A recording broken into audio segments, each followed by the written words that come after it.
I think another one was. Oh, I don't have the timestamp for it. Hmm? Let me look at. Let me. Sorry, I'm just gonna look at the VOD really quick. I can also kind of, well, open it. I'll skim through it.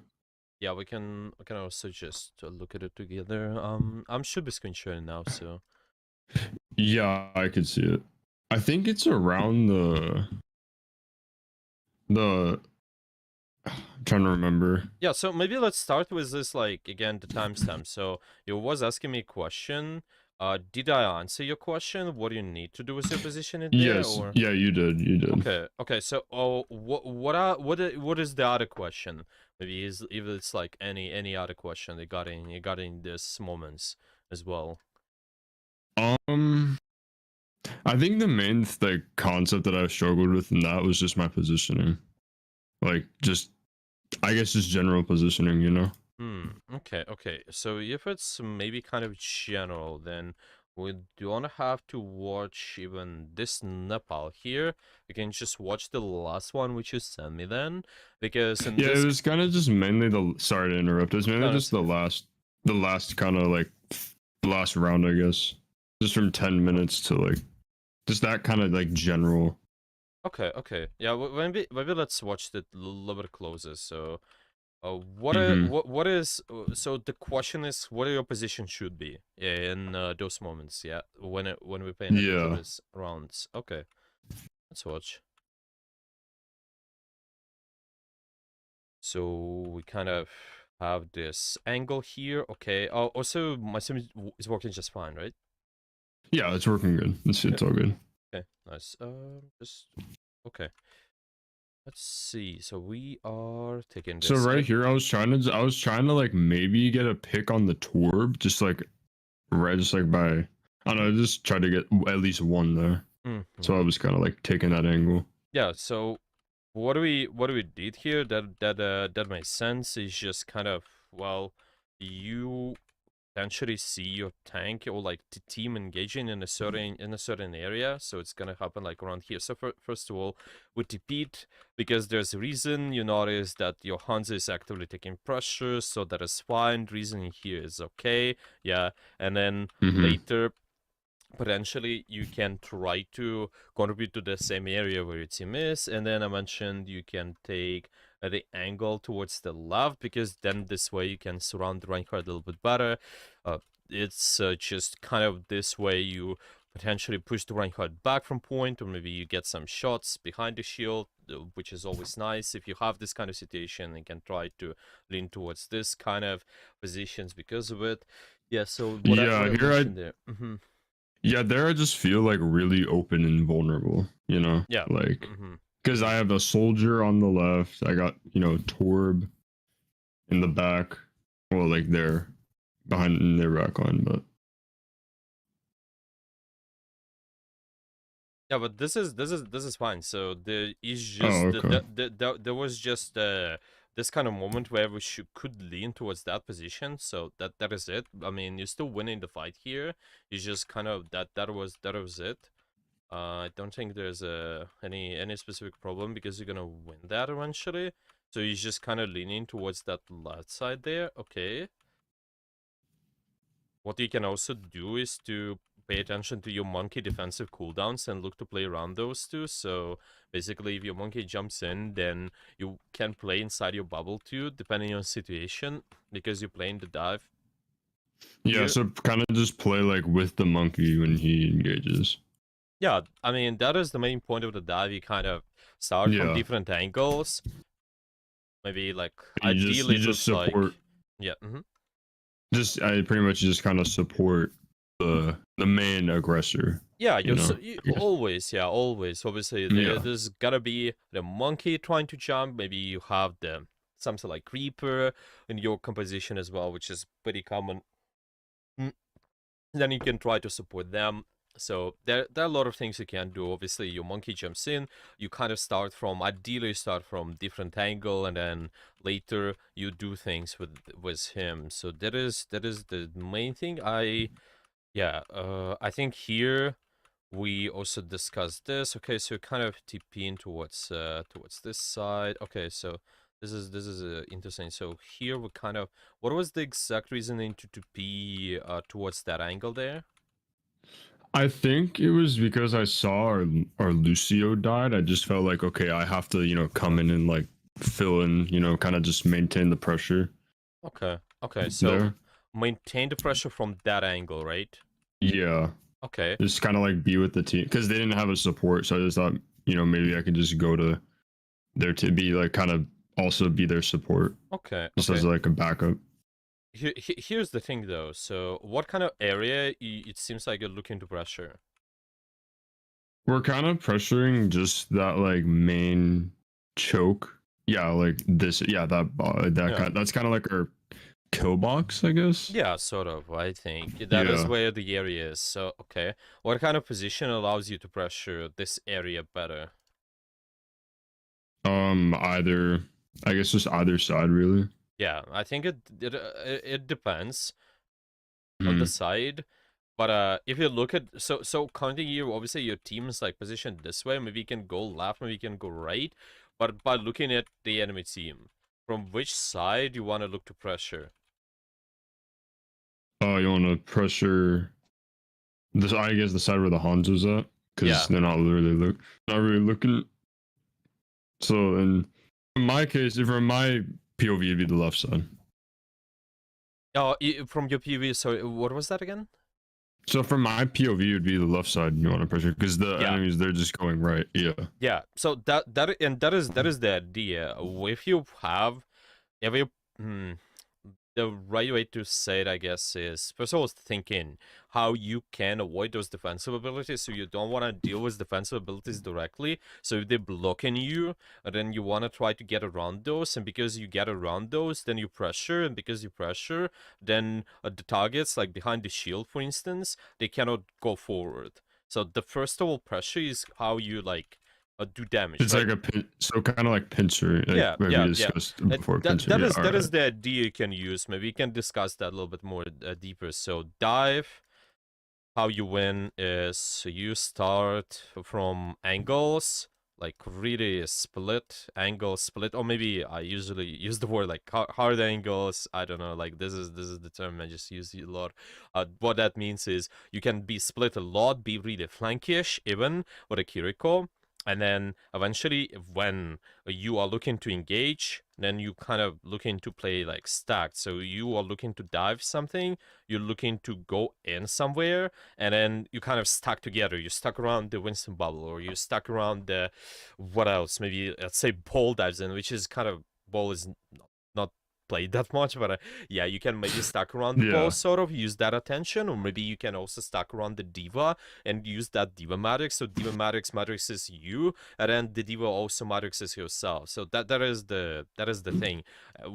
But you want to start from different angles and look to surround the enemy usually with a dive, and that is the case against especially those kind of more of the brawlish think positions, if they have any, like something like that. That is really beneficial playing against the Reinhardt. So let's say you do pressure from here, the Reinhardt can go, and you still can look to maintain your healing from there too. That is the idea.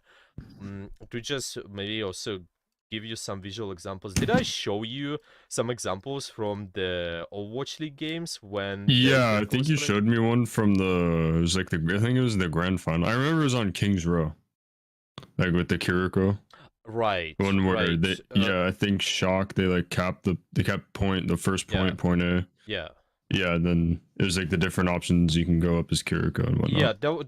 there was a kind of poke phase though, what he can do in the poke phase, but this is exactly like the direct examples. When you look into position with the dive, so it's let's say like here for example. So this one.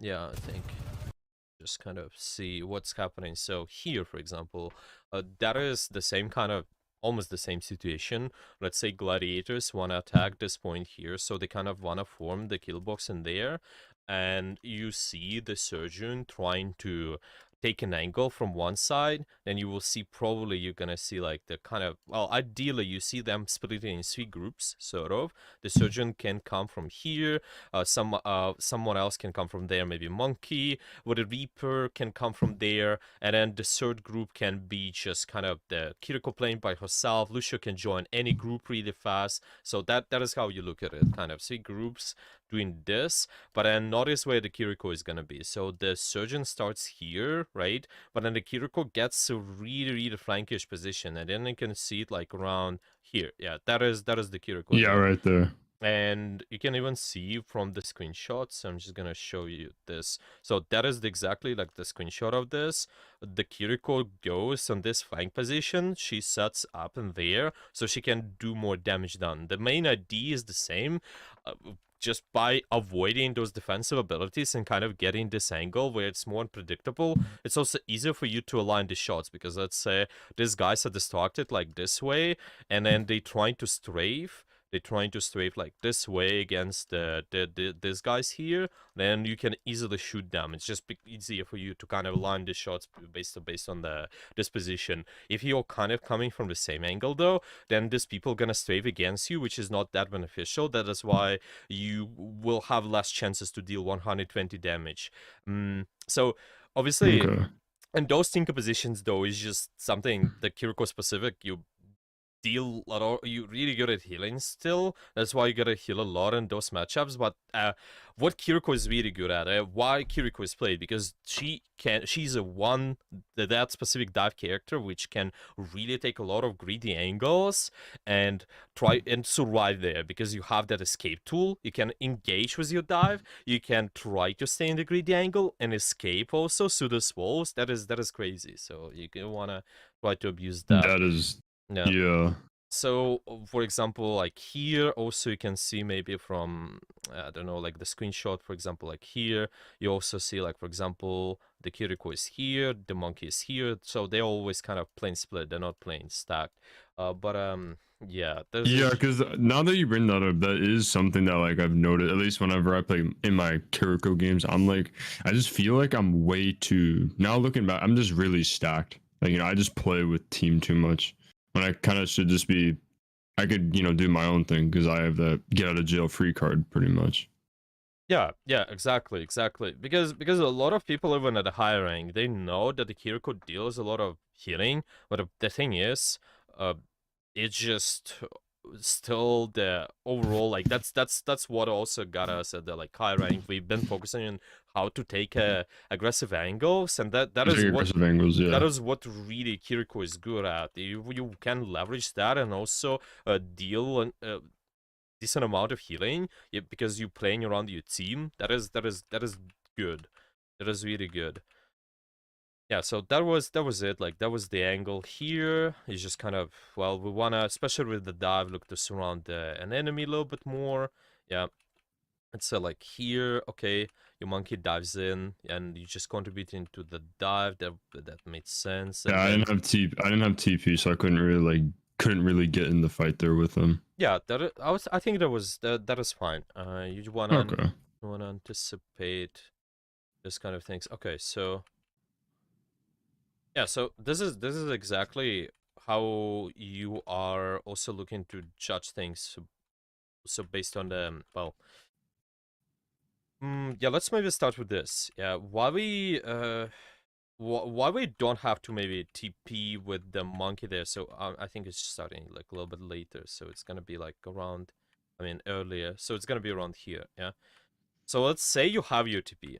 Yeah. Let's say you have your TP. So you're gonna have it like in 1 second. Also probably here. So what do you think about the diving in with the monkey? Is that really beneficial, or No, why not? not really, because it's pretty much a 3v1 on point, and our team isn't really like following up on that. Yeah.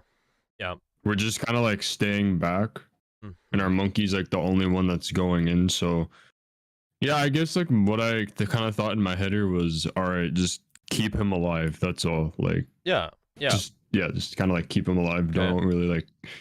I mean, I could contribute extra damage, but it's not really because they got. It's an uneven match, pretty much. Yeah, so first of all, that's kind of an even match, and also if you think about it, the monkey is diving the Reinhardt here. So the monkey is actively dealing damage towards the Reinhardt. And is the Reinhardt really killable? Yeah, the Reinhardt No. is not really killable, right? So that is how you view that as well. You wanna obviously being able to contribute to those dives, but you contribute only when there is an actual opportunity for you to do that. And what's an opportunity is when you can get a kill. So if you notice this, well, if you're in a position to contribute to that, that is fine. But let's say you notice because nobody's killable, you don't have to dive in. But when the monkey dives in somebody again, and then he is actually somebody's killable, like that was with the case and with that Torp, you can dive in with him. You can look to support that. Isolated Oh. targets are you going with your monkey. That is really beneficial. Just make sure you have that opportunity to contribute on that consistently. Basically your monkey is gonna be looking like this. One dive, maybe it's gonna be like, oh, okay, yeah, so maybe one dive is gonna be like a miss, so not ideal. The second dive is okay, maybe the third dive is a miss again, maybe the next dive is gonna be okay, and your idea is to make sure you're in a position to be able to support Contribute all him in of those all of dives. this. Yeah, but the thing is, you just gotta read the situation. Do you really need to TP in?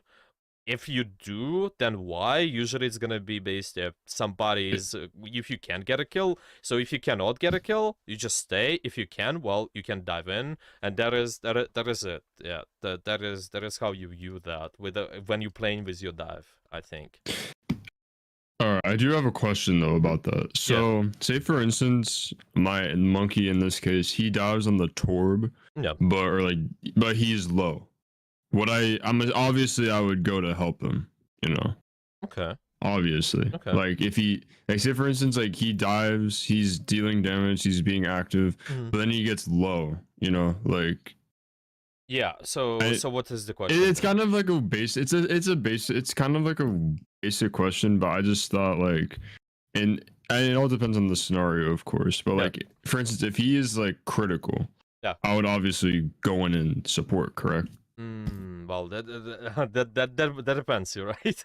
I think Yeah, so, yeah, it all depends. because because sometimes okay, Obviously, if it's like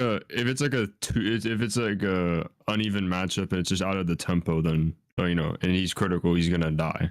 Like I yeah, can't save yeah, him. probably, yeah. This is fine. Yeah, there are also other things to take a look at. Obviously, if you know that, I'm just thinking. Yeah, overall, I think that is fine. What you just how you phrased it, it's just fine to view to view it this way. It's just kind of maybe if you have an example of this, because like obviously, let's say monkey is here. If he's low, you're free to help him. You're free to help him. That is okay. If suddenly something happened to him, which is unrealistic, well, because of the situation though, because all their main damage is kind of positioned around there, so the monkey cannot get low behind this corner because then nobody like can see them. He can see him actively, so. But even monkey is low in this case, you can help him because he's diving isolated target. And our main idea is to, well, you can TP in those cases when somebody is killable. So not only you support the monkey, but also you shoot the target. You shoot the target by Yeah. playing inside the bubble, kind of. Okay. Yeah. So that is a rate. I don't know. This was like critical. It's 100% more situational. But yeah, you gotta read the field. Mostly just if you find that if you go after the monkey, you cannot save him, and then it's gonna break the tempo, Mm-hmm. then you can sometimes leave him be. Let's say he is really far away by himself. Your team cannot contribute on all of that when you're trying to help him. You probably don't want to go. If you can go after the monkey and your team can contribute, kind of capitalize on it, sort of capitalize on by looking at the kill box, capitalize on this.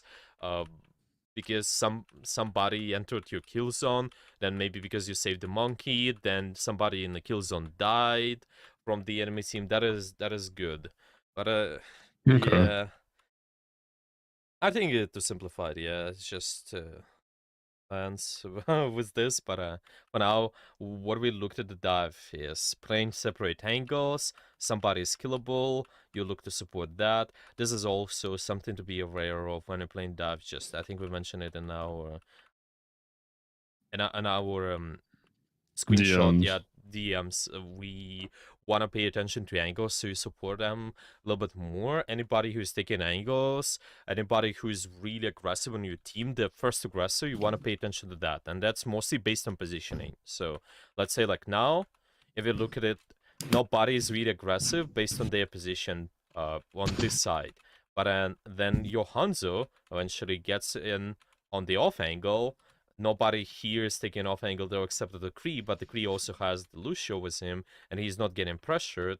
So we just check this probably. We check what's happening there. If this person is fine, and maybe we can switch to Kree, or we can switch to Monkey later. And that is support. Just kind of reading the priorities. Who is the high priority? Who is in a position to do more?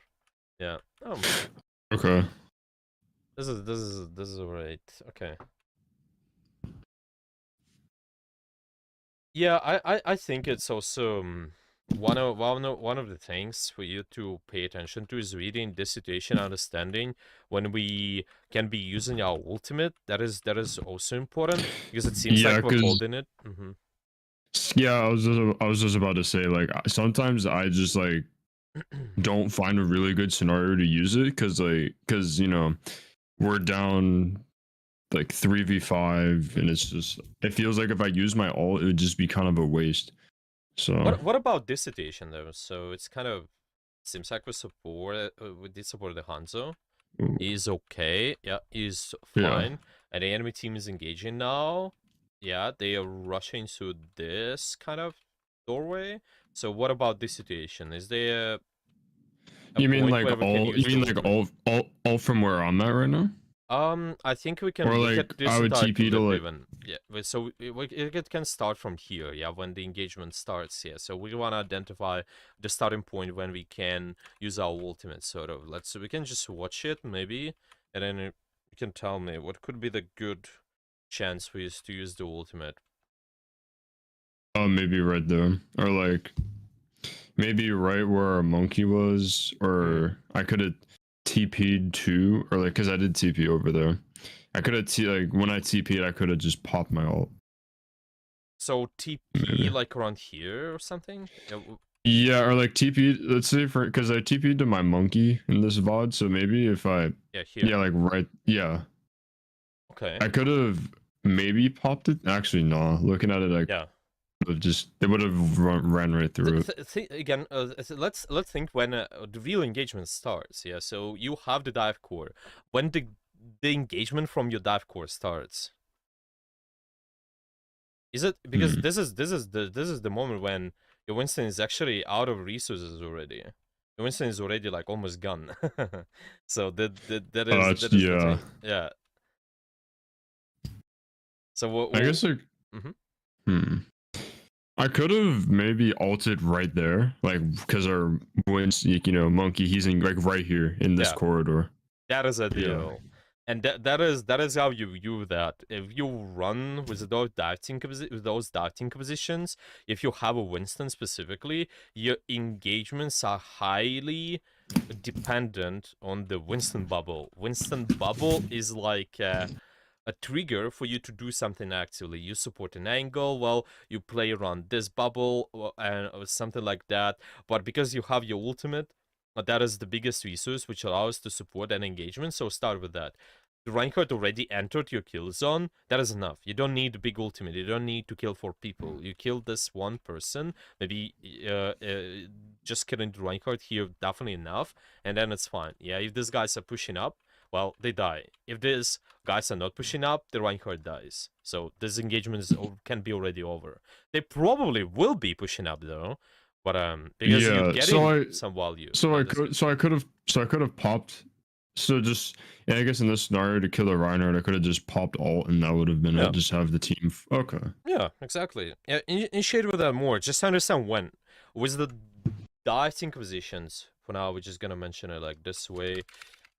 Dive, team comms. We our engagement is highly depending on the Winston bubble. So Winston bubble triggers you to do something.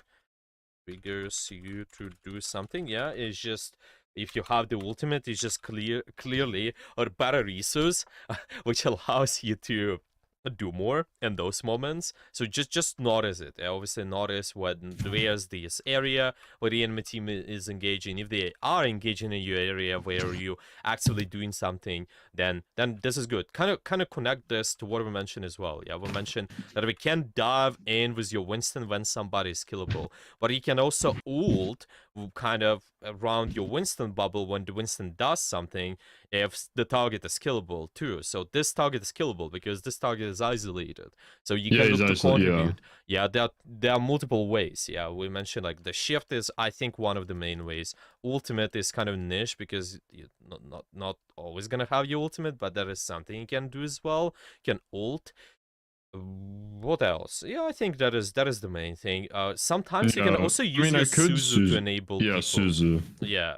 That's what I usually do. I do that a lot. Yeah. I just do that to enable because it gives that brief moment of immortality. Exactly. Use Suzu to enable people. Use Suzu to enable ultimates as well. And those exactly like the moments when somebody dives in because they are, especially with the dive team compositions, kind of like glass cannon team compositions, you really need to enable this short moment, burst moment of value when they are really threatening. That and so that is good, especially if you have this.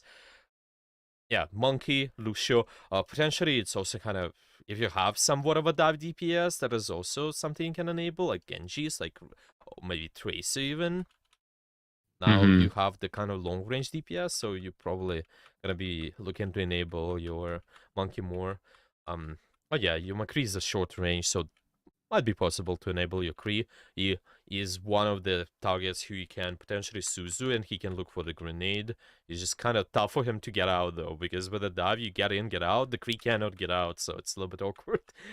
Yeah. Yeah, I mean, he just has a roll, but somersault, that doesn't really do much. Just not much, yeah. That provides some of a sustain, which allows him to get out still.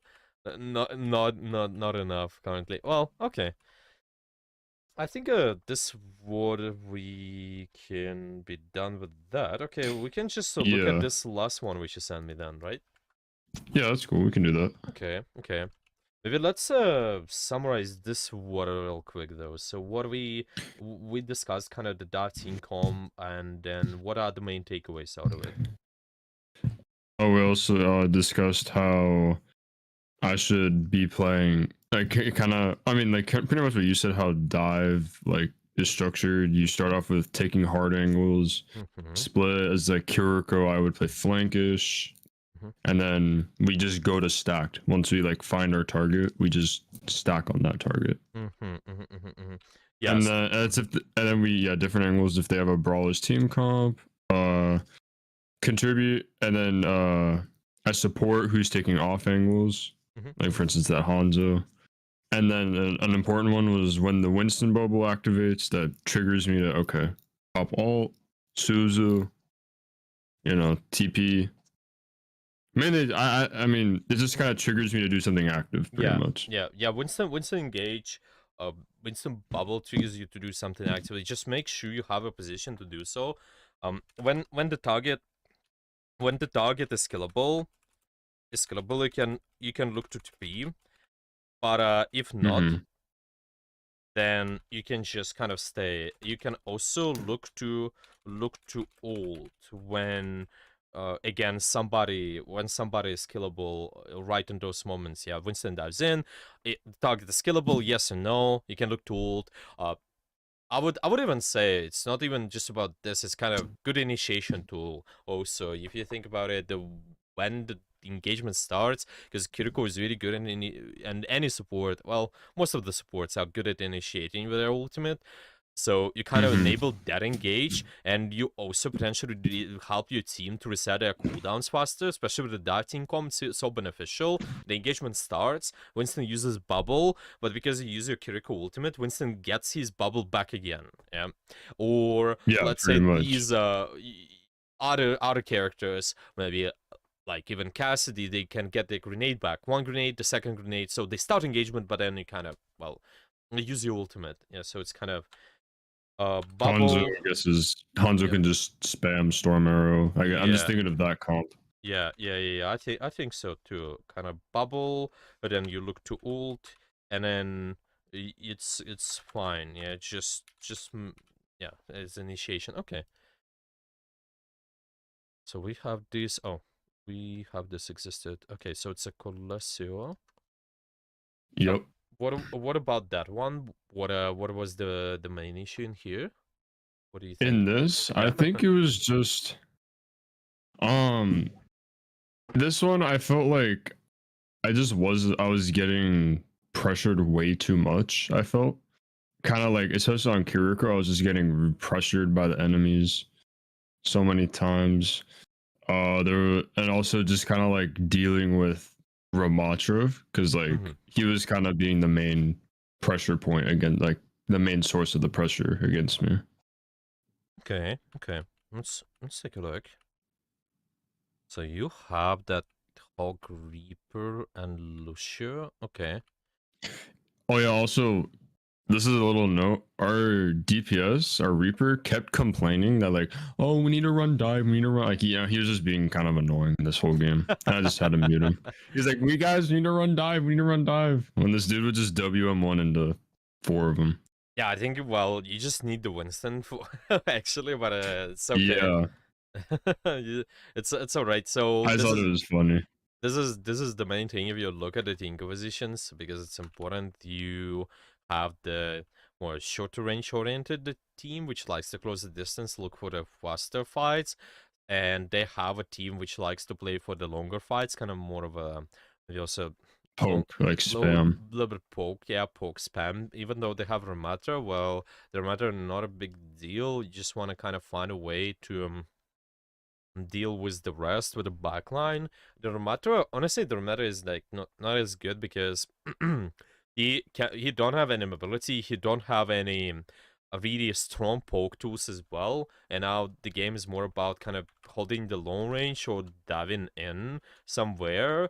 But the Ramatra can do that actively, so it's like Orisa little bit you can compare it to Orisa kind of, but so, in a way, so you can avoid dealing with Ramatra a lot of times. You just kind of don't want to be exposed to the Ramatra that much. Yeah, so when he's starting his Pamo especially, it's just not as beneficial to be stacked at this point. Yeah, I think okay, we can just watch. So this fight, it seems like Yeah, this part we were doing fine. all right. So that is the moment when he uses his ult. Yeah, so we just kind of like back up. I just tell my team, let's back up, just wait. Yeah, that is exactly what's punishing. It's just poor map control. Because if you look, all your teammates they're being really stacked, and that is the main Yeah, issue against the Ramatra. That is why Ramatra not as good because usually people take better map control. They take angles, and then Ramatra can't do much. But surely because of his like ultimate, he just deals nothing. Yeah, you maybe he can push one group, but what about the other groups when they do something? So yeah, we could just follow up on that. so what I think is you can do is try to, and that's something you mentioned, is still find ways to be less stacked with your team. Kind of, well, you want to support your team, but you also want to find ways to be on those a little bit better angles too. I'm just thinking, what kind of things we could look for though, because. Yeah, I was also like wondering that like how could I like be less stacked but like support? Because it's like whenever I'm like on like a flank, I'll either like just I feel like I just get too focused on that flank, like just trying to get a kill or whatever instead of like supporting my team, or like if I'm with my team, I just feel like I'm supporting too much. Hmm. If you get do you know what Yeah. I'm saying? Yeah. Yeah. I think so. So this is hmm. This is So just maybe in like this scenario, I like a good off angle would be kind of, or I guess maybe like play. I could play on the left with the hog, or I can go on the right. That little like Well, I mean, not behind the glass, but like kind of in front of that glass thing, where kind Yeah. of to the right of our Reaper. Yeah, like So right maybe here, around maybe. here. I think so too. So it's just that the idea is because if we compare both teams, if we do that again, so you have a short range. Maybe let's even do it this way. What kind of spaces you like to use? So I think you going from this perspective also fine because we used just kind of the range perspective before, but now we can also talk about the spaces. It's kind of gonna be in the same way as we did towards the by paying attention to the range. It's just slightly different. So if you think about this team composition, yeah, and you think about the enemy team composition, what kind of spaces you want to use more, and what kind of spaces they want to use? They are kind of long range They want spaces to and use they close want to range use spaces. those open. Their Open. comp, like they want to use open Hmm. spaces. Our Yeah, comp's kind of like we want to use those short, close range. yeah. So that is your idea. You wanna try to find a way to use those short range spaces and you still take angles this way. So you're not taking angles on the long range space with the long range space. You take angles like this because that is what you achieve. But look at this angle, for example. This is extremely Hmm. good because you can have that short range angle because you cannot get spammed that much before you're doing that because you're using corners like this. Yeah, this is Hmm. really beneficial. So you come from here, but it can also support these guys. But why it's working? Because you playing short range team. They are pressing W and closing the distance. So you just wanna set up in that area where these guys can close the distance. Obviously, it's not kind of like with a dive. If you compare this to the dive, with the short range think positions, you're always kind of closing the distance. I mean, you're all really sweating from the short range always. But with the dive, you can kind of set up from long range. So start on the angles from long range and then close the distance and play short distance. Yeah, try to close the distance with somebody. That is the thing about the dive. Because of your mobility, you can jump in from one place to another. That is extremely useful. All right. Yeah, that is how we can think about that. Okay, so if we look at it, I think take an angle here and also what it can do, because it's possible based on the map. If you look at it, you can try to even climb on this glass. If let's say the fight is happening here, you can stay on it as well. That is also possible. You can stay on this ledge Yeah, right there. I was thinking about that just to be more supportive and defensive. Yeah. So this is one more thing you can do. Okay, because it's just overall you want to take angles as Kiriko. It's just a matter of how you do that depending on situation. Mm-hmm. So short Yeah, because range. every situation is gonna be different. You know. Yeah. Obviously. All right.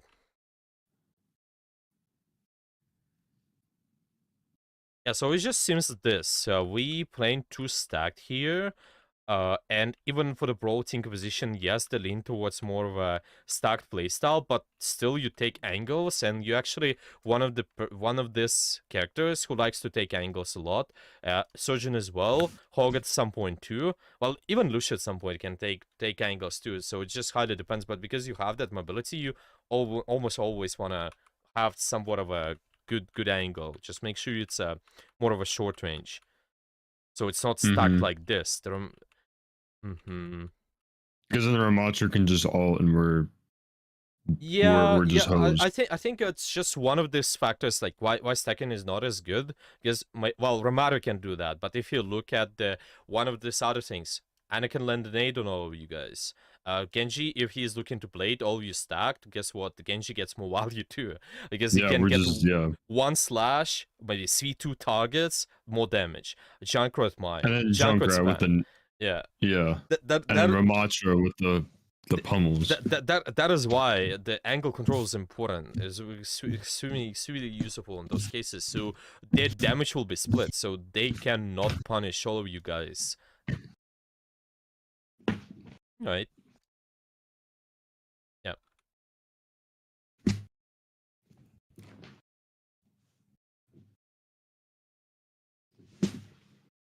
Okay, so kind of starting around here, just in a spawn, spamming. That is okay. Yeah. I think I told my I just kind of like popped all over here just to Yeah.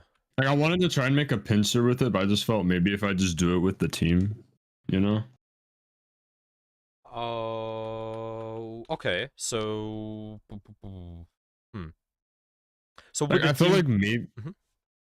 like I felt maybe I could have because like right here I was thinking okay maybe I can try and go for a pincer if I just Mhm. go over like kind of towards the middle of the bridge or like towards the left side or like if I keep going Hmm. further right on Mhm. the other Yeah. side like Yeah. over here. Yeah.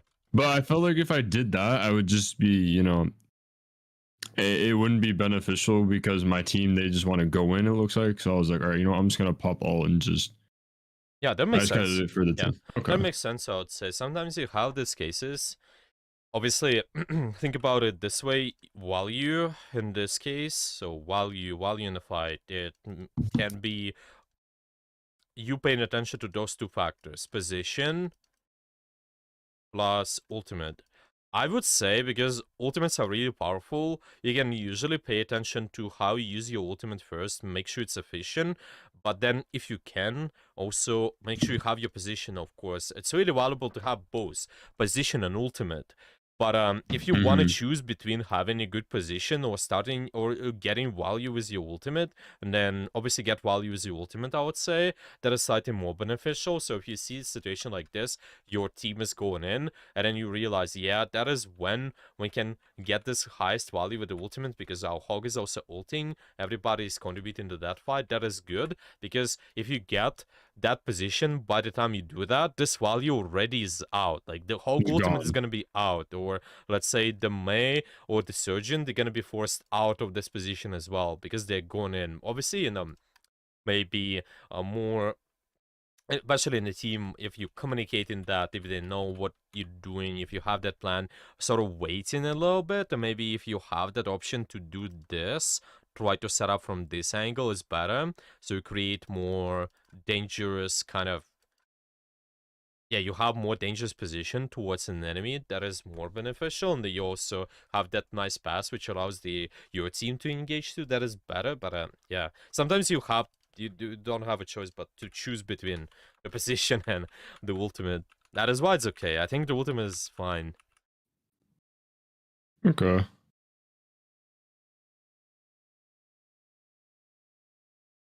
I think that is gets you nice value. Your hog is ulting. Your team goes in. I think that is okay. You can get the Kiriko. Nice.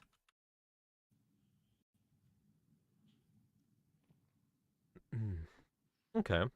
Let's see what's gonna So happen I'm later. kind of thinking like when I should take these power. Like I feel like here I think I do take the power position here. Like I kind of just take that high ground up to the right. Mhm.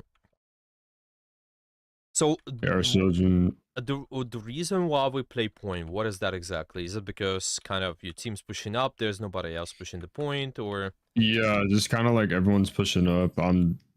Yeah, I just feel like I just should not be pushing here. I feel like hmm, maybe Lucio could be pushing because he could still get that value. hmm. This is What? interesting actually. So what do you think? So how who gets more value? If you kind of think from the civil perspective, obviously, want to say usually based on the rank, I would say probably you shouldn't be pushing the point, but it's based on the rank because these players are not as good, and we assume you're better. Then you want to push that, but let's assume those players are kind of good. Yeah, let's say they're good. Like maybe even if you're playing in a GM game, that is can be different. Then yeah, that is can be different. You can push the point, but why it's that you can push the point, yeah, or maybe why Lucio should be pushing the point, yeah. What's the difference between you and the Lucio? I just feel like I like my heals, like I because I'm kind of like short range heals. My Yeah, heals are delayed from range. yeah, but he's also kind of short range character, so you're both kind Yeah, of that is short. true. Yeah. Okay, so he's short, you're short. Okay, so Mhm. who should push the point then, and why? I feel like Lucio could because I can. It's gonna sound a little selfish, but like I just feel like No. I have my hero is better at taking high ground power positions than Hmm. compared to a Lucio, so I can contribute to the fight better. So if you think about it, yeah. So I think Yeah, it's I'm not sure. That's such a good question. just as I mentioned, Lucio is also good at taking those positions. It's just because of this context where you of this rank, because where we at, because we not playing with like people we actually like really good people with the high SR people. You probably don't need to push the point. You can be asking somebody else to push the point for that reason. But in theory, the Kiriko is better in pushing the point because you can always TP in and contribute to the fight instantly. The idea is that any dive character, any high mobility character, or a long range character can push the point because they can contribute to the fight actively from that point. Let's say like the Diva, for example, like back in Overwatch 1, she could push the point a lot. Actually, even in Overwatch 2, it's also possible. Or maybe let's say like Tracer can push the point, or maybe let's say yeah, like you, especially Kiriko, you can push the point because you can always TP. The Lucio, it takes time for him to get in a fight. Even though he has this mobility, it takes time. But this is theory. Oh, This is theory perspective. Yeah. So you can get in the fight faster than the Lucio and contribute to the fight faster. But because based on where you're at, what your rank is, yeah, just because we're in the rank, I would be like you mentioned, be more selfish and push up. Actually, it's just to understand okay. this kind of context. Yeah, because some people would say, yeah, you need to push the card with Kiriko, but based on this rival, well, because we're in the rank here, and this rank, I don't Yeah, think we have to. this is like plat. Yeah, Like, yeah, I'm plat 5, so you it's just plat player. you can start doing this around the masters though, when people actually start being kind of good. So just High push star, cart around like high. Okay. maybe even GM. I don't know. I think you can make the judgment. It's just totally because you can do more. You assume you do more, then that is better. Because by pushing the cart in this case you kind of giving out control on the giving control of the game to these guys. So if you think about it, I'm just you'd use this kind of percentages, so it's kind of value. Let's say value, and then you on the cart, and then not on the cart, and not on the cart. Okay, so if you look at it, because mostly value depends on the performance. Mostly value depends on the performance in many scenarios. So it's like if I look at the both scenarios, I'm just thinking how to phrase it. So it's like value. So let's say it's a plat game, value in a plat game, and then value in GM game. So maybe we can say 90% of what you do, or even 80%, is just your performance. Yeah, 90% is your performance, how you perform. And then here it's also kind of around the same. Yeah, 90% is your performance. Okay. But then when we on the cart, because people's performance is not as good compared to GM.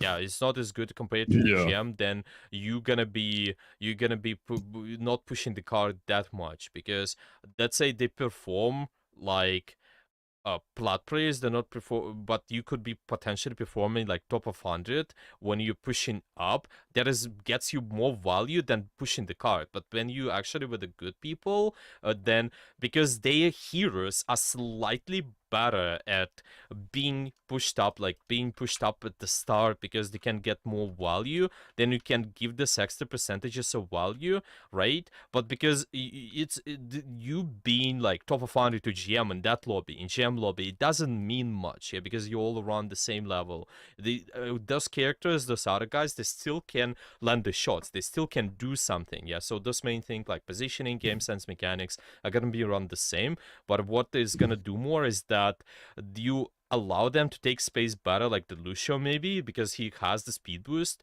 That is one of the reasons why people are pushing up with him, so he can speed boost in somebody and speed boost out if something happens. So that is a little bit higher value, right?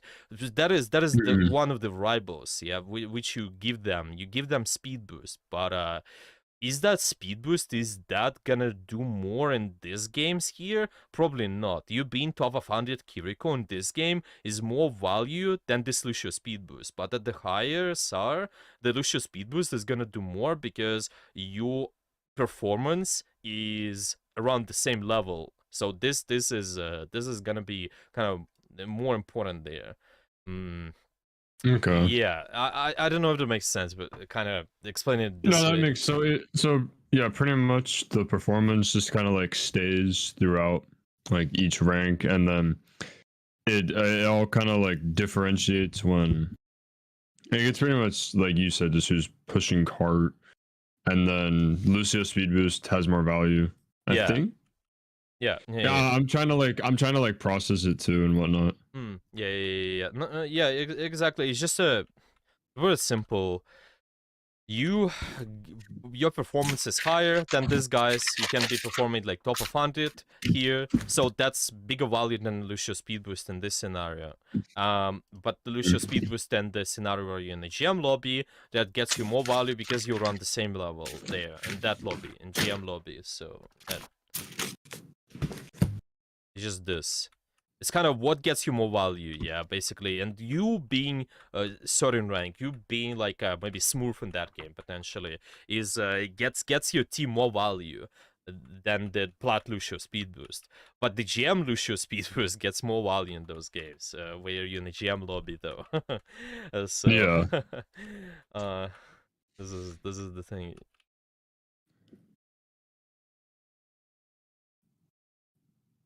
It's just one of the things that also that is something what I noticed as a player too. Let's say I was doing a rank to GM on certain character, I almost never wanna do something related to cart or sort of speak something what is not allowing me to do something actively, because if I'm not doing that, then The team just kind of then the team, it's yeah, just they a loss. can, then first of all they can make a mistake. I'm not sure if they can if they're good or not or something. So because we're in this lobby, so I have to do something actively by myself and carry more. But then how you go, especially in top of 100, you can know, oh, these guys are good, so I can get value, these guys can get value, because our performance is around the same level. Then I can just, for example, let that Lucio to go in forward and just speed boost my team, and me as Kiriko, I can stay on card, because Lucio gets more value than me ultimately, because he's such a hero, which contributes more with a speed boost with those moments. So that is it. That is it. Yeah. Okay. But because in those games in theory, you can be like this top of 100 Kiriko. To do that, we just kind of need to practice though. So to be top of 100 Kiriko, you wanna obviously to be top of 100 Kiriko, you need to play, try to play like that player as well. I think that is beneficial. Yeah, if you try to push your limits a little bit more, because when you're trying to get better, pushing your limits is It helps a lot. really helping, yeah. And trying to see how aggressive you can be. So in those cases, yeah, this is one of these cases where it seems like playing really stacked here. I think your ultimate that can get some value, but it's so uncomfortable for you to play here because of the spaces you're in though. So Yeah. You can think about it again. Yeah, where we can be, what kind of angle we can use. Probably it's gonna be the same answer. It's gonna be kind of you doing this, you doing this maybe even doing kind of this. You can even initiate your ultimate from the high ground, I think. If you can want to be sneaky as well, maybe you let the enemy team in and then you start the ultimate. That is can also get you value. So kind of yeah, this way. This is the ultimate that can actually Like just create a gotta go fast. jack. Yeah, I Mm-hmm. was thinking that just now. Yeah, I think that is possible. Just looking at it, like I want to be using, you want to be using more short range spaces with your team composition currently. Seems Yeah. like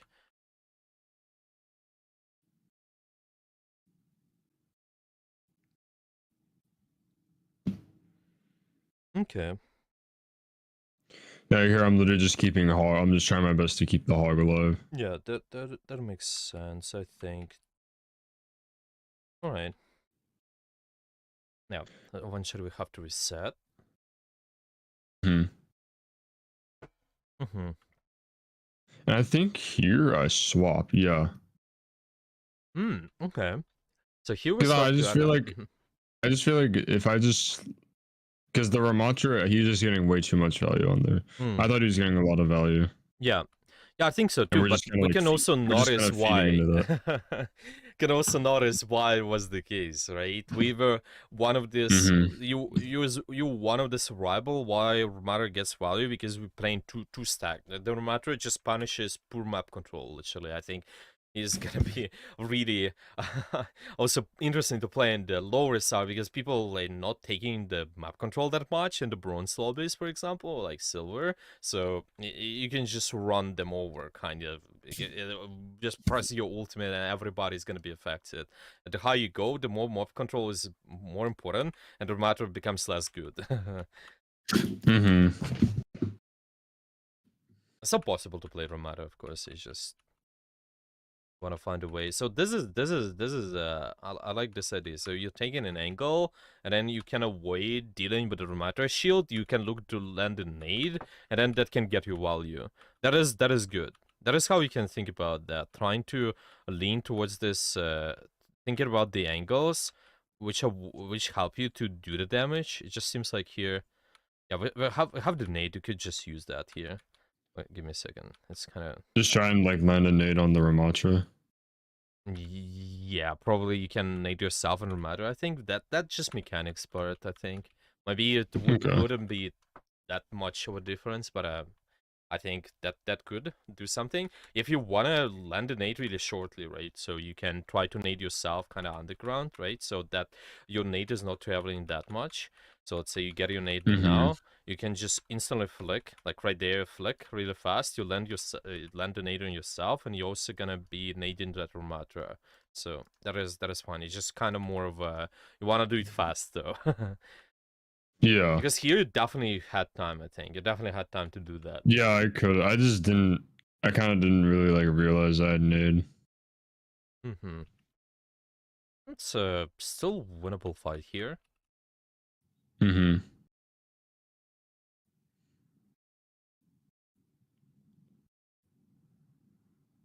Let's see, we are pushing that robot. Okay, that is fine. All right. Yeah, do we want to look at the Ana though, just in general, or you maybe have any other questions too? Um, Because it's up to you. We can look at the Ana a little bit more, maybe discuss some other specific things, or maybe a little bit more into the Ana, like just a sure. little bit more. Yeah, sure. Yeah, I mean, there's a lot to discuss. I think we didn't look at Yana that much, so we can take a look at that. Uh, Mm-hmm. well, some things which I noticed they're related to mechanics, but let's watch a little bit more. It's kind of when you scope and Our unscope. Genji just, I was really because our Genji just kind of ulted out of nowhere. Like I don't know. That just kind of made me like lost in this fight. See, I put Ramatra to sleep. I told team back out, but then Mm-hmm.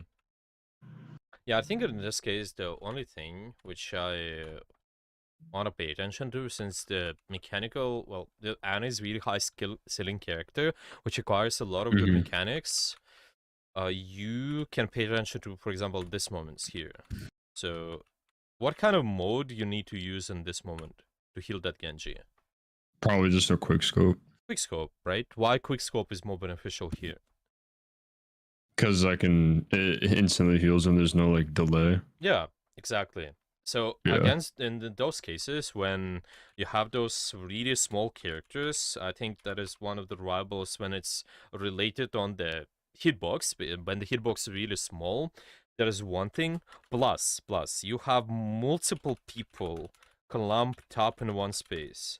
Yeah, the multiple people are staying together. Hmm. So you need to be precise with your shots, and you can either do the scope or you can do quick scope. Obviously you don't have to do the quick scope because you also need that field of view. You want to look around and see where these other guys are coming from. That is why you can just go for the quick scope. Quick scope is more of a tool which allows you to not pay attention to the amount of healing you do, but rather pay attention to There's your the accuracy. accuracy, and just so to speak, phrasing it like, not, it's not about the amount, but if you're gonna heal at all or damage at all, because here it's not important that you land 2 shots, it's just important that you land that 1 shot in a Genji, and you still need that kind of mobility and field of view, potentially to scout those other guys. That is why do the quick scope here against small hitbox characters. When people are also kind of clumped up together, those are main situations when you can quick scope a little bit more. So that could save that Genji a little bit more maybe. But let's say here the unscoping is fine. I would pay attention to this though. So right there, it seems like we're looking to nade I here. was trying to nade the Ramatsu right there. Okay. Let's think about this. Is nading Ramada really beneficial? Mm, like, in this, since Hog is using ult, maybe. Maybe it can be. I think, yeah, you just... That's what I was trying. Yeah, but then again, it's not. Yeah, I was trying to. Yeah. I feel like it could be if the Hog could kill him. I think the nade could be fine because he is obviously entering your area, so he is really, well, in a dangerous spot here. It seems like you don't have a opportunity to land the nade on a squishy. Actually, maybe you do. It's just something to scout for. And if you have kind of multiple targets and doing something actively, and your team can contribute to that, so if you look at it, yeah, you can look at it I could have from the maybe hit build one on box. that junk. Yeah, exactly. So your people are contributing to that area. Hog is contributing to that. So yes, you can nade the Ramata and you can nade those, but the higher value you get from nading those because they're easier to kill. If there are no like Mhm. those targets, then you can nade the Ramata. Yeah, and that was the same kind of Yeah. thing when we looked at Reinhardt and Nepal. He was looking to engage because he's alone. There is no squishy targets. Well, you can just kill the Reinhardt then, kind of. But here you also have the squishies, so look for the squishies first. I think that is why 19 doesn't matter. Maybe it's okay. It's just also much better, much bigger value to land the nade on a squishy here too. Just kind of make sure you are aiming to do that first. Scouting for squishies, not be tunnel vision to matter as much. It's kind of the thing is which the tank is achieving in the first place. He wants to grab your attention anyway, so he That's true. Yeah. wanna try So to... I'd be Yeah. helping him in that Yeah, case. exactly. Because he's like, yeah, you can sleep dart me. It's okay. I can live that. Guess what? If you sleep dart the squishy though, it's not gonna do anything. You You shoot the can't. Ramatra. Oh wait, I mean, what if you sleep dart the squishy? It's gonna do more because you killed them. Yeah, but let's say you shoot the Ramatra as well. 3 shots on Ramatra doesn't do anything. 3 shots on the squishy kills the squishy. So Mm-hmm. this is also one of the things.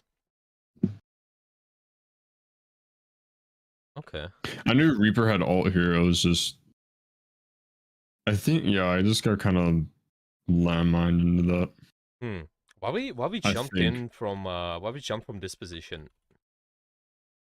I think because I was just trying to, that that's a great question. I think I was just trying to help Hog. Just literally, I was pocketing Hog, but I could have done that from up there. Okay. What about our ultimate though? What are we looking for with our ultimate? I was trying to nano Hog. I was thinking, okay, I could just nano the Hog just to, because I was just trying to nano Hog. Maybe he can get a pick or two with that. But I wanted to nano my Sojourn, but she used all because I told Sojourn, hey, save your ult. I can nano you, Yeah, but then But your surgeon don't have ultimate too. yeah, that was like a couple fights ago. I told Sojourn, hey, save your ult. I can build up a nano for. Yeah. Yeah. Okay. This is actually. Yeah, but then the surgeon, she just, yeah, I mean, She ults in this fight. she was Yeah. in this fight anyway. Okay, so how we should be thinking about our ultimate then? Who do we ult then in this case, and when? Probably. I have two guesses. Either Hog, just so we can get a quick, easy pick or two, Okay. or this is gonna sound bizarre, but Junkrat. Yeah, I think so too. Honestly, it's just pretty simple. You ult anybody who's more aggressive. I mean, there are two people who are aggressive, so you can maybe even lean towards the Junkrat because he's even more aggressive than the Hog. So that is how you do that. Just look to initiate with the ultimate more, because you're holding on it now. That actually gives the enemy team more and more value, chances to win. You use your ultimate like initiation. Your ultimate is really easy to farm. So maybe even in this fight, let's say you nano the Hog, you can get like even 40 or maybe 30% again. Because the ultimate is so fast. You farm so fast with Zana. Not one of the fastest, of course, but it's just still. It's pretty fast. Yeah, pretty fast. Also, by the way, in terms of paying attention to the tank, if you shoot the tank, you farm your ultimate slower, by the way. So that is one of more That's reasons true. why I always forget they added that. Yeah, that is why I thought it was just dealing damage. I didn't know. I didn't really think it was like support as well.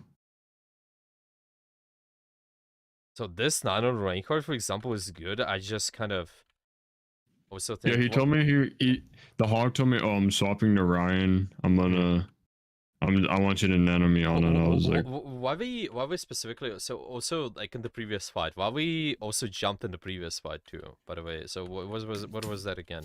So it seems like right from what we mentioned, there's no kind of specific reason for it. It seems like we just wanted to, I guess, I think like just nano. a touch and stall.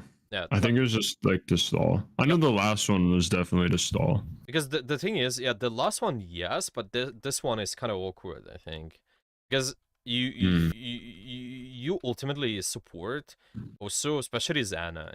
You don't want to be an objective because even you try. Yeah, you want to avoid because you have no like mobility. You're just kind of. You're just a free kill. You want to give an enemy team a dilemma in those cases. They either want to deal with a point or they want to deal with you. If you go on a point, then they deal with a point and you. And you're long range character, so you get no value out of being on a point anyway. So you can be even here, you can be there, you can still shoot people, you can still look to do something, yeah. But because we go on a point, it's just you value. There's much less value because of it. Obviously you want to look to nade people too, but look to use your ultimate as initiation. Follow up with a nade, kind of look to because you're using your nano, it's baiting enemy team resources sort of too, so you can look to capitalize on that. Just pay attention to those moments. We don't have to rush going in an objective, even in the previous case as well. I mean, not the previous, but the next one, you're gonna see, yeah, you're trying to stop the point. I think it sort of makes sense because, yeah, they're close to getting the lead. I think that makes sense here. Just be careful with that still. If there's somebody who can touch the point, that shouldn't be you usually. Yeah, that's like one thing because I remember we went over that. It was like a couple like during it was like one of the earlier sessions where like Ana, you just avoid objective during fights. I remember. Yeah. I just sometimes I just kind of like I don't know, like because here I just did it to touch, you know, Yeah, to here makes sense. I think the previous one definitely is something doesn't. you want to work on. Yeah, try to pay attention to those cases. So we kind I of think it was just me. I think I just there. I was kind of tunnel visioned on like just the team. I wasn't really focusing on like objective or whatever. I was just kind of like I was like tunnel vision on just the fight, you know, yeah. I mean, and you just still kind of can like contribute to disregarded. the fight from this position too. So Yeah, that. I don't know. I just felt like I just kind of disregarded the objective or like where the objective was. Okay, okay. It's just it's kind of the thing is if you play Kiriko, close in distance makes sense. If you play Nana, you want to play long Yeah. range. Yeah. Okay. Oh yeah, so this is something what we watched. Yeah, it seems like they got the lead. Okay, and then we get back in the fight here too.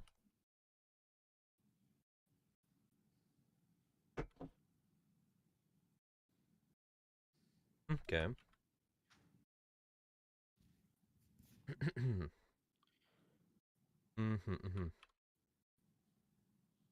Okay, that seems fine. I think we landed a decent aid. Kind of avoided that. Oh, we did avoid that shield there, defensive abilities. So now it's just kind of winning the fight because of it. That is nice. Okay, let's watch what's gonna happen next.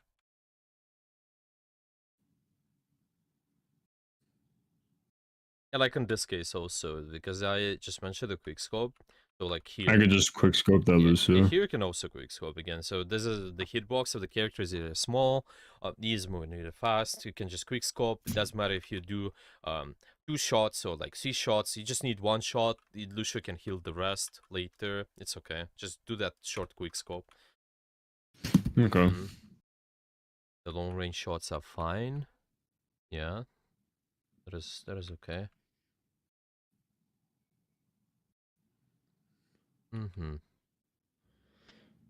Okay. So I have also another question. When would I hip fire? Like if they're just like right there, or just kind of right next to me, Yeah, or just like most do it of on those a tank? cases, yeah, most of those cases, kind of when people are in front of you, but the tank, yeah, one of those things when he's in front of you, you can definitely, it's easy for you to hit them.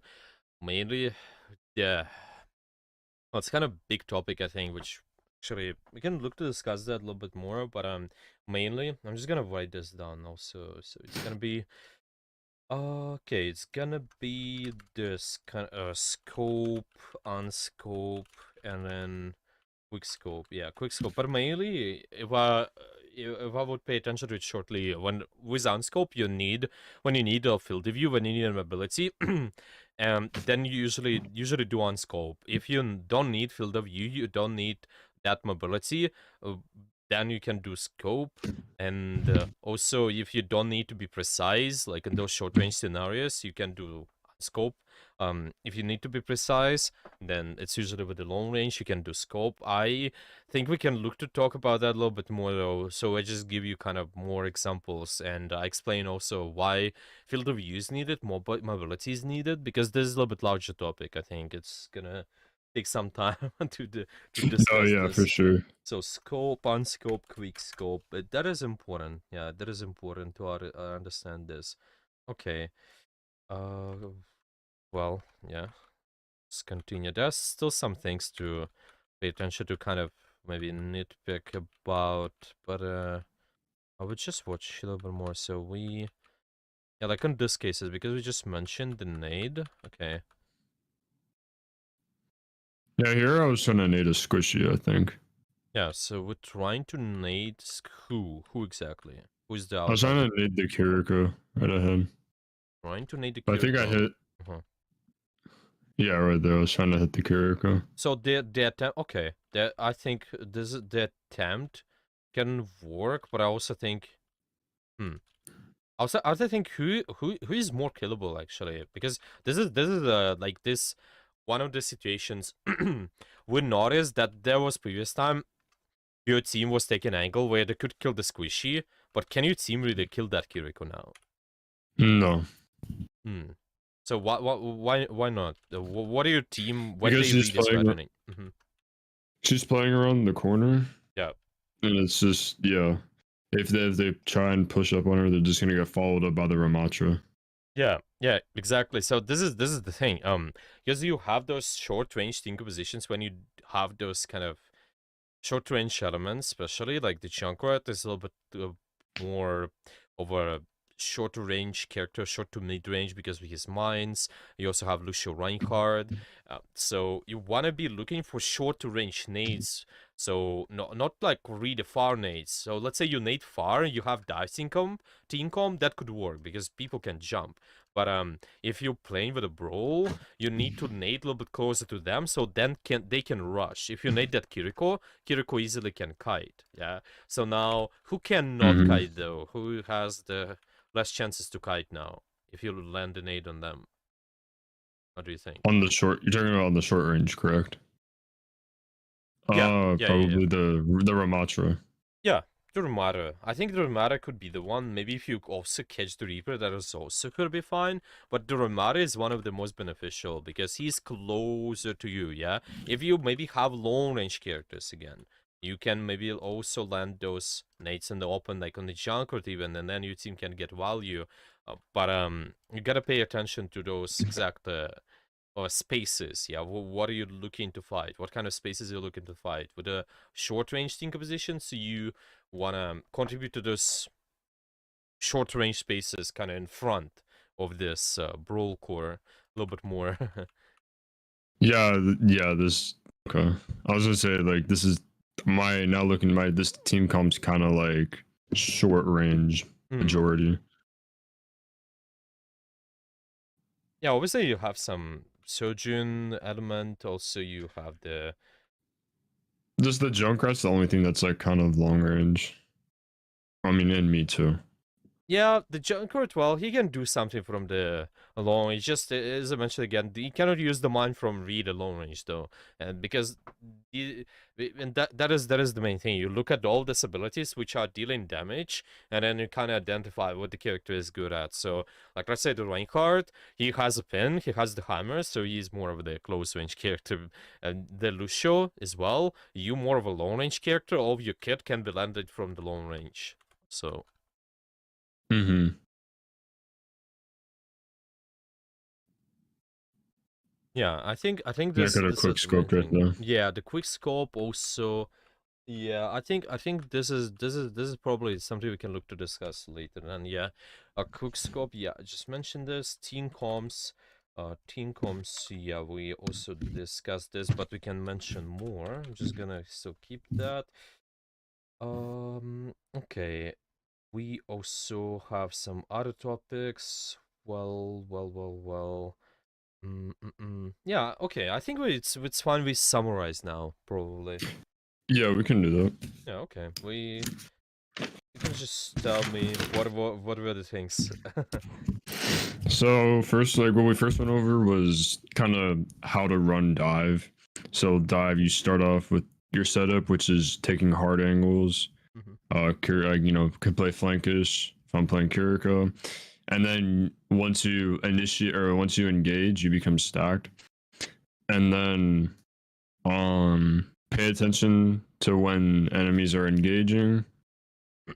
And then Winston for dive, the Winston bubble triggers me to do something actively. Sure. Like whether it be an alt, a Suzu. Mhm. Um and then we talked about how value is equal to position and your alt, and just alts in general. Well, both in general, but and then talked about like how this is just we talked about the theory of how any high mobility or long range hero could push point. Went a Mhm. little bit in depth about that. The plat lobby compared to a GM lobby, Mhm. and how in a plat lobby you can just be selfish, aggressive, you know. Like for instance, I could, but if I'm in a top 500 lobby, you know, I would be pushing cart because Lucio. If we have Lucio speed boost means more, pretty much. and that it gets more Yeah, value. yeah. I think this is a good point. Okay. And then doing something actively, and also which that it kind of leads up to doing something actively in like the lower kind of low to mid elos. Um, push my limits. Talked about that. Like play like a top 500 player. Yeah, Just have I that understand. mentality. And then also another thing was kind of stay away from being crunched up or like grouped up as a team. Kind of like I should be taking more angles, more off angles. And we just talked about Ana mechanics like the quick scope, small hitbox characters, and then or small hitbox characters, and then pay attention to accuracy and whether or not I'm dealing damage, and also quick scope if people are clumped up.